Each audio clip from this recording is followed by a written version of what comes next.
Wimbledon మహిళల singles ఫైనల్లో 21 ఏళ్ల లిండా నోస్కోవా విజయం సాధించింది. కెరియర్లో తొలి గ్రాండ్ స్లామ్ టైటిల్ను కైవసం చేసుకుంది.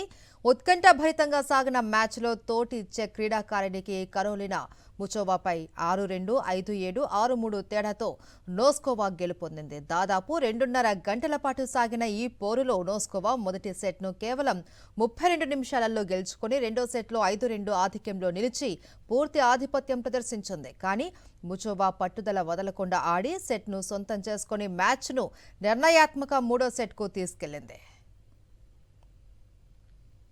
మూడో సెట్లో నోస్కోవా తిరిగి బలం పుంజుకొని 5-2 ఆధిక్యంలోకి దూసుకెళ్లింది. తర్వాత ముచోవా ఒక గేమ్ను గెలుచుకున్నప్పటికీ నోస్కోవా ఎలాంటి తప్పు చేయకుండా తన తొలి గ్రాండ్ స్లామ్ టైటిల్ను సొంతం చేసుకుంది.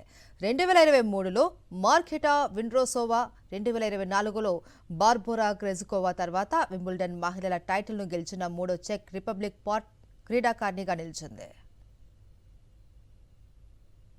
మరిన్ని అప్డేట్స్ కోసం ఛానల్ ను సబ్స్క్రైబ్ చేయండి. నోటిఫికేషన్స్ కోసం బెల్ ఐకాన్ పై క్లిక్ చేయండి.